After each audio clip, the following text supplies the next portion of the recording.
Très chers frères et sœurs, chers amis dans le Christ, bienvenue à toutes et à tous dans ce quotidien Jésus numéro 258. Nous sommes aujourd'hui jeudi dans la 15e semaine du temps ordinaire. Au nom du Père, du Fils et du Saint-Esprit. Amen. Précieux sang de Jésus, sauve-nous. Nous fêtons aujourd'hui deux saints, Saint Apollinaire, premier évêque de Ravenne et martyr, et Saint Élie, prophète de l'Ancien Testament, qui a libéré Israël de l'idolâtrie des dieux Baal imposée par le roi Akab et sa femme Jézabel, ramenant le peuple au Seigneur Yahvé, et qui fut élevé corps et âme au ciel dans un char de feu. Saint Apollinaire et Saint Élie, priez pour nous qui avons recours à vous.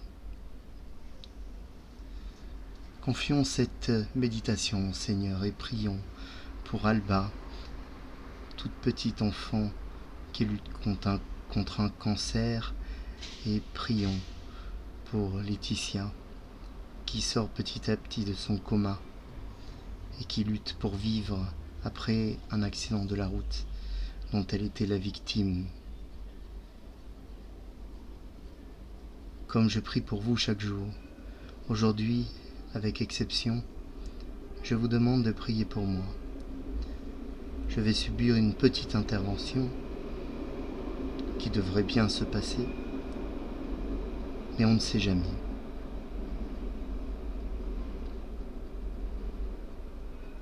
Je confesse à Dieu Tout-Puissant et je reconnais devant vous, frères et sœurs, que j'ai péché en pensée, en parole, par action et par omission. Oui, j'ai vraiment péché. C'est pourquoi je supplie la bienheureuse Vierge Marie, les anges et tous les saints, et vous aussi, frères et sœurs, de prier pour moi le Seigneur notre Dieu. Que Dieu Tout-Puissant nous fasse miséricorde, qu'il nous pardonne nos péchés et qu'il nous conduise en sa vie éternelle. Amen.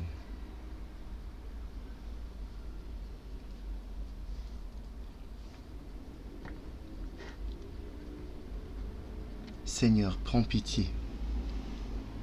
Ô Christ, prends pitié. Seigneur, prends pitié.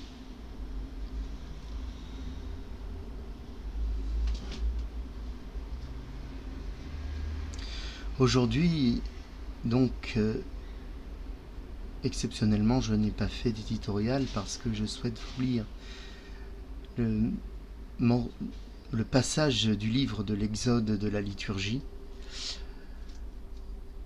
Je vous informe aussi que demain, il n'y aura pas de version vidéo du quotidien Jésus, puisque je serai après donc l'intervention et je ne pense pas pouvoir faire cette intervention vidéo. Et cela sera aussi un test, car pour tout vous dire, j'ai pour projet de changer un petit peu la périodicité des vidéos, non pas du quotidien Jésus, qui continuera de paraître tous les jours sur le site d'Hosanna, et demain il paraîtra, après-demain et demain il paraîtra sur le site Hosanna, mais je veux parler des vidéos. Et j'ai dans l'idée de faire au moins 3 vidéos par semaine, qui seraient un peu plus conséquentes et qui permettraient aussi de relier un petit peu plus les textes des évangiles qui se suivent dans la semaine. Donc, une vidéo le dimanche, vidéo dominicale, une vidéo le mercredi et une vidéo le samedi. Plus les fêtes, évidemment. Donc voilà mon projet. Nous allons voir comment ça fonctionne, si cela vous convient. Et cela vous laissera le temps, je pense, de visionner les vidéos avant que la prochaine n'arrive. Peut-être que tous les jours, c'est un peu lourd et pour vous et pour moi. Mais le quotidien Jésus est un quotidien et continuera de paraître sous forme donc numérique sur le site Hosanna. Je vous mettrai bien évidemment, pour ceux qui n'y sont pas encore abonnés, c'est totalement gratuit, le lien.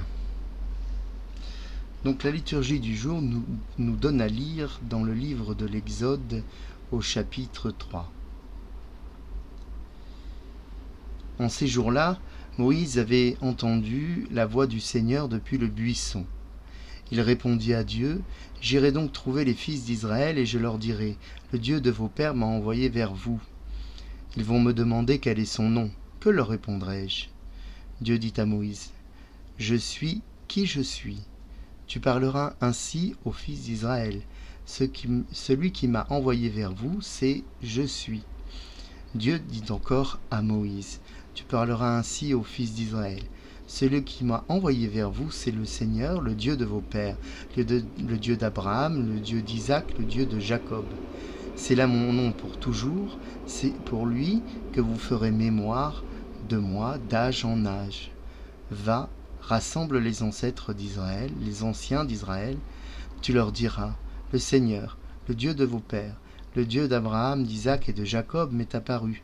Il m'a dit, je vous ai visité et j'ai vu comment on vous traite en Égypte. J'ai dit, je vous ferai monter de la misère qui vous accable en Égypte vers le pays du Cananéen, du Hittite, de l'Amorite, du Périzite, du Hivite et du Jébuséen. Le pays ruissellera de lait et de miel. Ils écouteront ta voix, alors tu iras avec les anciens d'Israël auprès du roi d'Égypte, et vous lui direz, le Seigneur, le Dieu des Hébreux, est venu nous trouver, et maintenant laisse-nous aller dans le désert à 3 jours de marche pour y offrir un sacrifice au Seigneur notre Dieu. Or, je sais, moi, que le roi d'Égypte ne vous laissera pas partir s'il n'y est pas forcé. Aussi, j'étendrai la main, je frapperai l'Égypte par toutes sortes de prodiges que j'accomplirai au milieu d'elle. Après cela, il vous permettra de partir. Parole du Seigneur. Nous rendons grâce à Dieu. Nous lisons dans l'Évangile de notre Seigneur Jésus-Christ selon saint Matthieu au chapitre 11. En ces temps-là, Jésus prit la parole et dit « Venez à moi, vous tous qui peinez sur le poids du fardeau, et moi je vous procurerai le repos.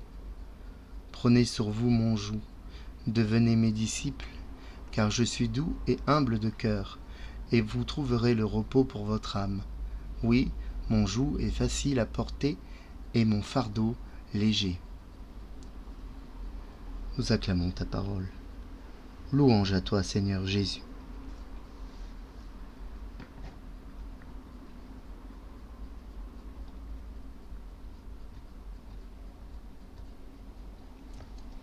Quelle audace que celle de Moïse, qui devant le buisson ardent, devant le Tout-Puissant qui lui parle, devant la divinité même, le Dieu un, pose à Dieu cette question que personne n'ose poser, et pourtant si importante. Quel est ton nom ? Des noms, Dieu en a de multiples.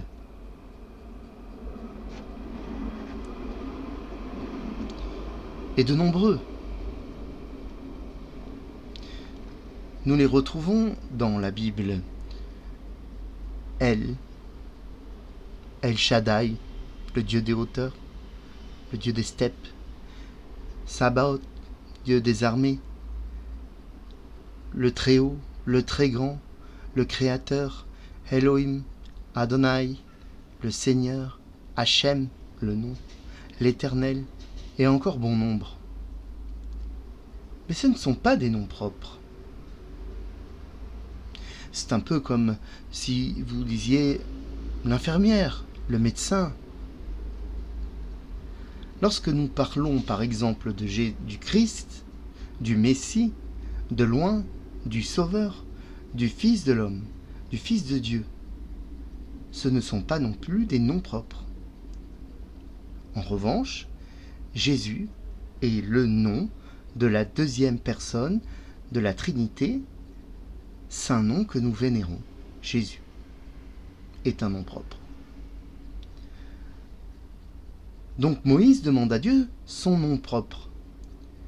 Et contre toute attente, Dieu va lui répondre. Première réponse de ce dernier, qui n'est pas traduit ainsi, enfin qui a été traduit dans le texte, mais en hébreu, Eye, Asher, Eye.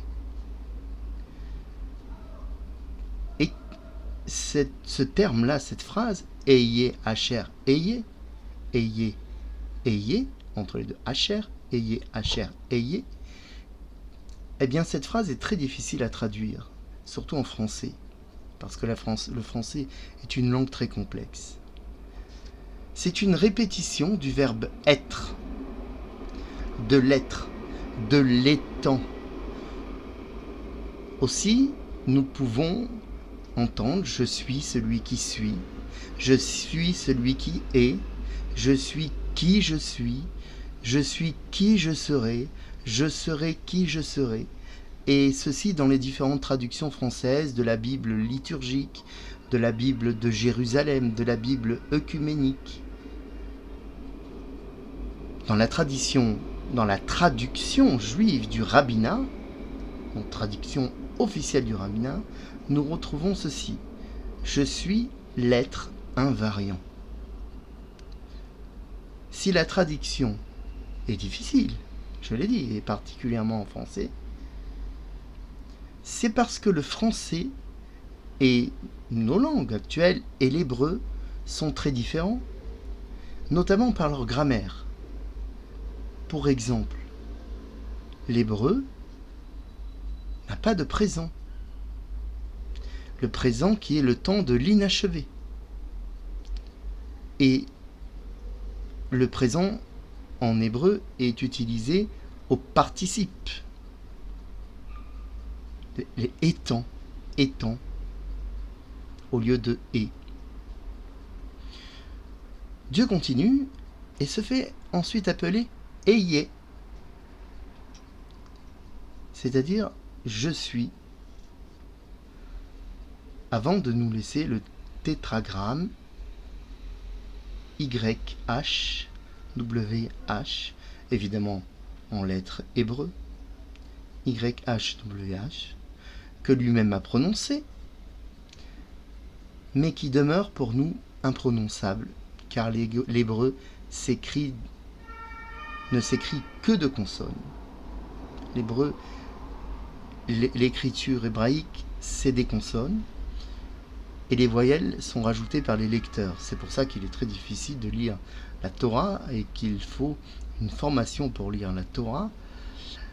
Dans l'hébreu actuel, l'hébreu moderne, il y a des voyelles qui sont rajoutées, des indications, mais pas dans les textes de la Torah, dans les rouleaux de la Torah. Donc parce que le Seigneur a demandé de ne pas prononcer son nom en vain, les Juifs ont pris l'habitude de ne plus le prononcer, d'en faire même une loi talmudique. Ainsi, lorsque les rouleaux de la loi sont lus, le tétragramme est remplacé par Adonai, Seigneur, Adonai. Et les protestants ont pris cette même habitude. Ils sont revenus, les protestants, ils sont revenus au canon juif. Ils ont enlevé certains textes écrits en grec et dans leur Bible. Et ils donc ne prononcent pas le tétragramme, mais utilisent le mot éternel en français, the Lord, soit le Seigneur en anglais. Cela n'empêche que ce tétragramme a été traduit dans de nombreuses Bibles, et notamment nos Bibles catholiques, par le très connu Jéhovah, que nous n'utilisons plus et que nous n'utilisons pas, qui est réservé aux témoins de Jéhovah. Yahvé avec un I, et plus communément pour nous catholiques, Yahvé avec un Y. Depuis 2001, il n'est plus vocalisé dans la liturgie catholique et il est remplacé par le Seigneur, par respect pour les Juifs. Il est certain que nommer l'indicible est par définition complexe, puisque c'est comme saisir l'indicible d'une certaine façon, et Dieu est l'indicible. Il est certain aussi que ce nom, c'est Dieu qui l'a donné à Moïse. Et c'est Dieu qui a demandé à ce qu'on l'appelle ainsi. Mais ne rentrons pas dans ces considérations qui sont très théologiques et très, très sensibles. Et comprenons bien l'importance de ce passage. Dieu a tellement aimé le monde, Dieu a tellement aimé l'homme, qu'il lui a donné son nom propre, son nom intime. Et il n'est pas étonnant d'y trouver le verbe être et non le verbe avoir. Être est une action absolue, naturelle, instinctuelle, faisant partie du tissu de ce monde. Je suis ce que je suis, je n'ai pas besoin de faire un effort pour l'être. J'ai besoin d'un effort si je veux être ce que je ne suis pas. Si Dieu est ce qu'il y a de plus saint, il est le principe absolu de toute chose, l'origine de toute chose. Mais il n'est pas en toute chose, partout. Ça, c'est la pensée panthéiste, selon laquelle Dieu est tout et en tout.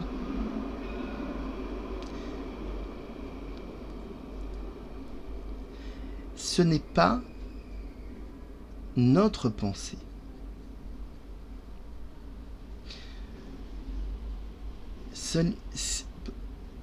Pour les monothéistes que nous sommes et que nous demeurons,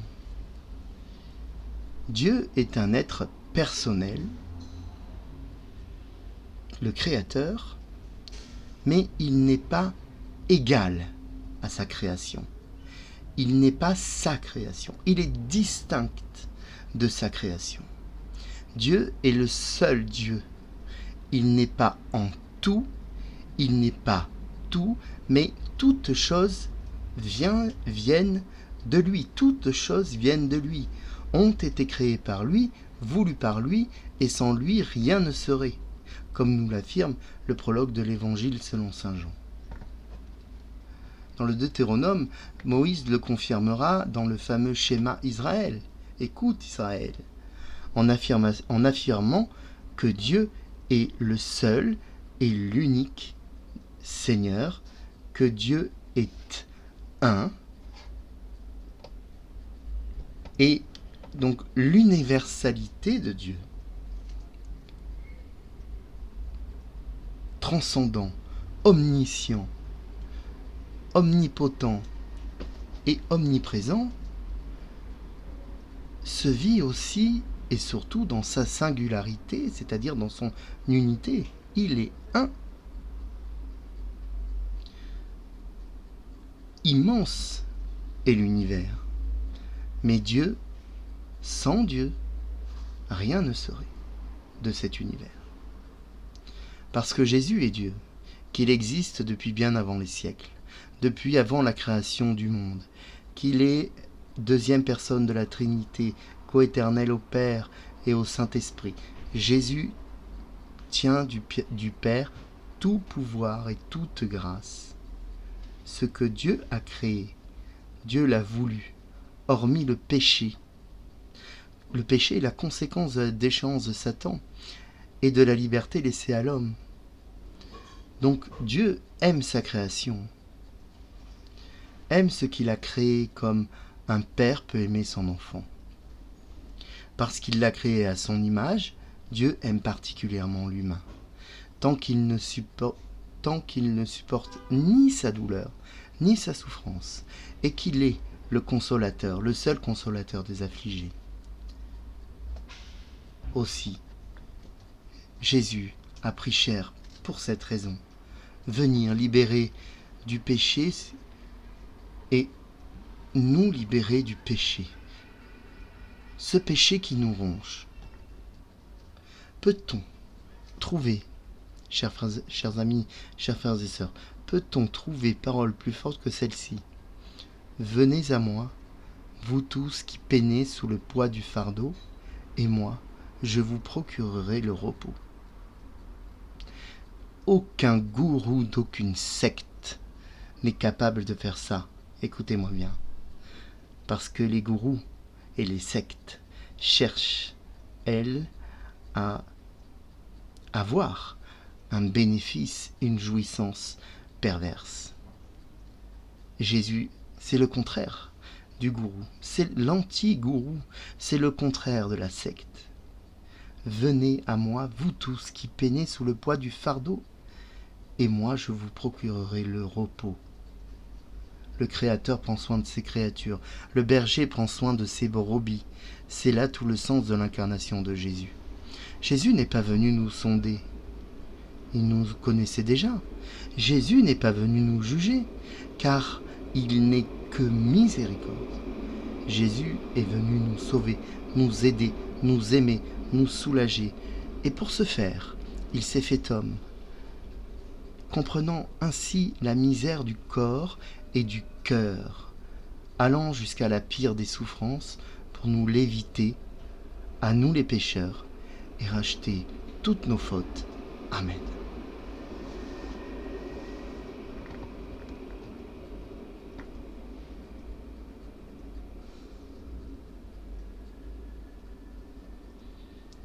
Prions, chers frères et sœurs. Nous lisons aujourd'hui, dans le traité de saint Ambroise sur les mystères, le symbolisme de l'onction et des vêtements blancs. Après le bain du baptême, tu es monté auprès de l'évêque. Pense à ce qui a suivi. Nous recevons tous l'onction de la grâce spirituelle en vue du royaume de Dieu et du sacerdoce. Ensuite, tu as reçu ces vêtements blancs que tu portes, pour signifier que tu as dépouillé l'enveloppe du péché et revêtu les vêtements purs de l'innocence dont parle le prophète. Dieu le Père t'a marqué de son empreinte.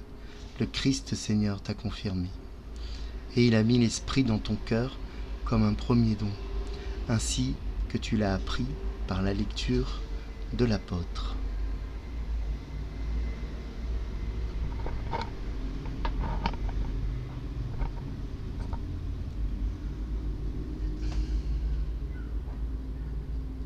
Oremus.